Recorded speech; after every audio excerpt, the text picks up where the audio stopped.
Hello students, I am doctor Ankush Pandey. आज के इस वीडियो में हम आपको पढ़ाएंगे alkyl acid derivatives, acid halide, esters, anhydride और एसिड अमाइड की क्रियाशीलता towards nucleophilic substitution reaction. Nucleophilic substitution क्या होता है, रिएक्शन क्या है, ये हम आपको बता चुके हैं पिछले वीडियो में। और हमने आपको ये भी बताया कि दो फैक्टर हैं जिनके आधार पर रासायनिक क्रियाशीलता प्रभावित होती है।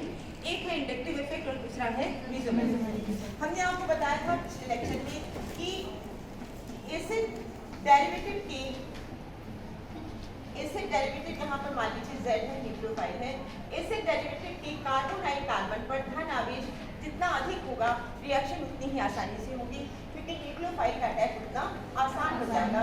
ये न्यूक्लियोफाइल कार्बन पे अटैक करेगा और इस प्रकार से इंटरमीडिएट का फॉर्मेशन होगा लाइक दिस।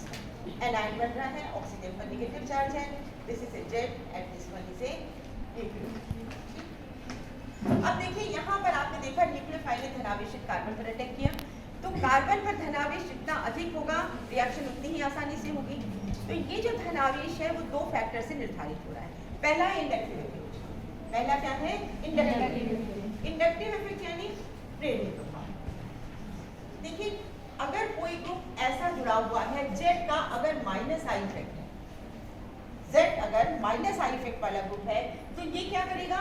इलेक्ट्रॉन अपनी ओर खींचेगा, विड्रॉ करेगा। और जब ये इलेक्ट्रॉन विड्रॉ करेगा तो कार्बन पर क्या होगा? धनावेश बढ़ जाएगा। और कार्बन पर धनावेश बढ़ेगा तो रिएक्शन आसानी से होगी, रिएक्शन की रेट बढ़ेगी, रिएक्शन ज़्यादा आसानी से होगी। तो कार्बन पर धनावेश को बढ़ाने के लिए Z का अगर माइनस आई इफेक्ट है, और माइनस आई इफेक्ट जितना ज़्यादा होगा उतना ही आसानी से अभिक्रिया को पूरी करेगा। तो पहला फैक्टर है इंडक्टिव इफेक्ट। अगर प्लस आई इफेक्ट वाला ग्रुप है तो क्या होगा? वो इलेक्ट्रॉन रिलीज करेगा। माइनस आई इफेक्ट वाले ग्रुप ने क्या किया? इलेक्ट्रॉन को विड्रॉ किया। और प्लस आई इफेक्ट वाला ग्रुप होगा तो वो क्या करेगा? इलेक्ट्रॉन को देगा। और जब ये इलेक्ट्रॉन पे देगा तो कार्बन का धनावेश क्या होगा? कम हो जाएगा। धनावेश कम होगा तो रिएक्शन आसानी से नहीं होगा। क्लियर? तो पहला है plus, this is inductive effect. और दूसरा होता है प्लस। दूसरा क्या होता है? प्लस। ये प्लस इफेक्ट क्या है? देखिए आप ये जो एग्जांपल्स देख रहे हैं इनमें सब में हम ये देख रहे हैं जो न्यूक्लियोफाइल है उसके पास एक या एक से अधिक लोन पेयर ऑफ इलेक्ट्रॉन है। और आपने मेसोमेरिक इफेक्ट अपने फर्स्ट ईयर की क्लास से पढ़ा है कि when the lone pair of electron is in conjugation there is a plus M effect. Plus M effect वहां पर क्रियाशील होता है, यानी जो इलेक्ट्रॉन का पेयर है वो विस्थापित होता है। जैसे कि आप यहाँ देख रहे हैं कि ये क्लोरीन है, इसके पास 3 पेयर ऑफ इलेक्ट्रॉन है जो इस डबल बॉन्ड के साथ कॉन्जुगेट। तो प्लस इफेक्ट यहाँ पर इफेक्टिव होगा और इसके अंतर्गत जो क्लोरीन के इलेक्ट्रॉन पेयर है कहाँ चले जाएंगे? ऑक्सीजन। जब ये इलेक्ट्रॉन पेयर क्लोरीन से पहले कार्बोनाइल कार्बन के ऑक्सीजन पर आ रहे, इलेक्ट्रॉन पेयर कहाँ से कहाँ शिफ्ट हो रहा है? क्लोरीन से ऑक्सीजन पर। तो पहले ये कहाँ पर आ रहा है? कार्बोनाइल पर।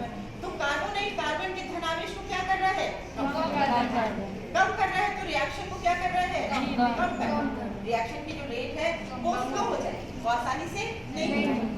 और अगर मान लीजिए प्लस इफेक्ट जितना ज्यादा इफेक्टिव होगा वो कार्बन के धनावेश को उतना कम करेगा और रिएक्शन उतनी ही करेगा। कार्बन पर धनावेश क्या होगा? जितना कम होगा रिएक्शन उतनी ही कठिनता से होगी। अब इनमें से हम देखेंगे कि किसका प्लस इफेक्ट कितना अधिक है और किसका माइनस आई इफेक्ट कितना अधिक है। जिसका माइनस आई इफेक्ट सबसे ज्यादा होगा और प्लस इफेक्ट सबसे कम होगा उसकी क्रियाशीलता सबसे ज्यादा होगी। और जिसका प्लस इफेक्ट सबसे अधिक होगा और माइनस आई इफेक्ट सबसे कम होगा उसकी क्रियाशीलता कम होगी। समझ में आ गया ना? तो ये दो फैक्टर हैं, मेसोमेरिक इफेक्ट और दूसरा है इंडक्टिव इफेक्ट, जो रिएक्शन की क्रियाशीलता के क्रम को निर्धारित करते हैं। इस आधार पर जो हमने क्रम देखा वो क्रम है सबसे ज्यादा जो क्रियाशील है towards nucleophilic substitution, this is a RCOC। Acid chloride की क्रियाशीलता सबसे। फिर दूसरा है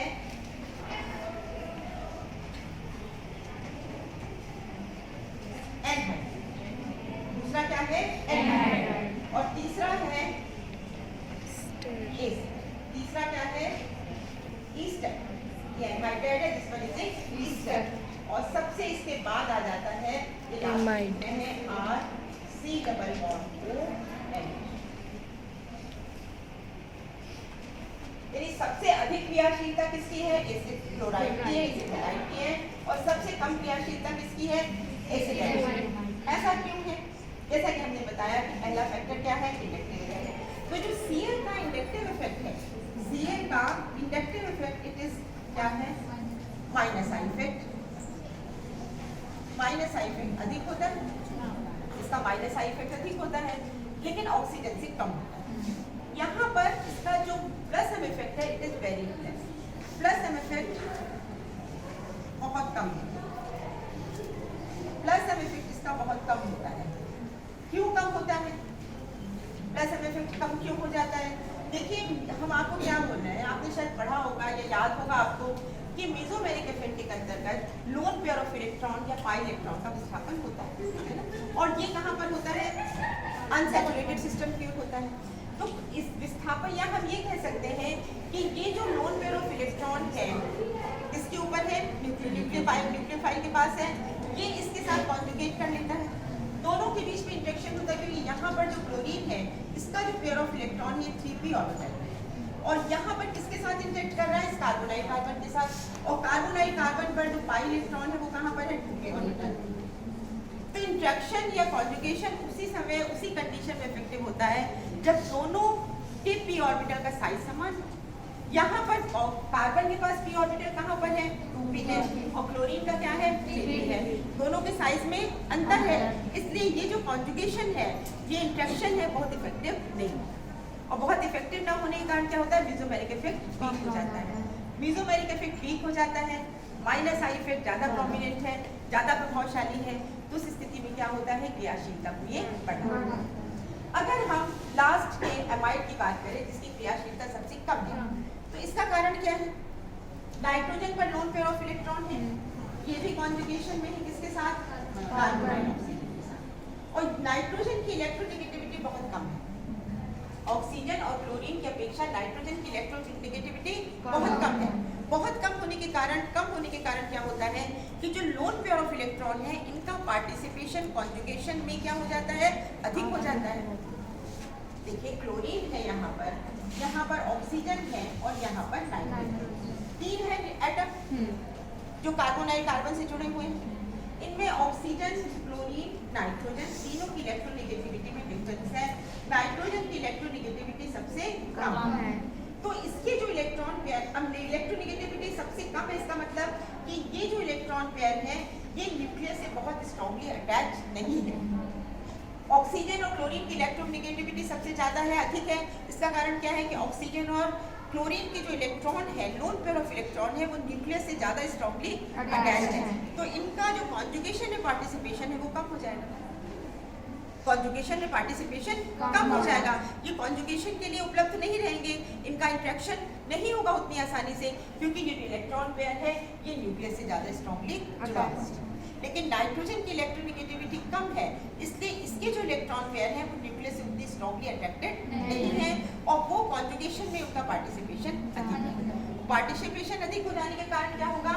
यहाँ पर प्लस सबसे अधिक, प्लस कितना होगा? मैक्सिमम होगा, और इसके साथ जो माइनस आई इफेक्ट है वो क्या होगा? मिनिमम होगा। माइनस आई इफेक्ट क्या होगा? मिनिमम होगा। तो दोनों परिस्थितियों में क्या इसका क्या हुआ असर? इसका प्रभाव क्या पड़ा? क्रियाशीलता कम हो गई, क्रियाशीलता कम हो गई। तो एसिड हैलाइड की क्रियाशीलता एसिड क्लोराइड की क्रियाशीलता सबसे ज्यादा है, और एसिड अमाइड की क्रियाशीलता सबसे कम है।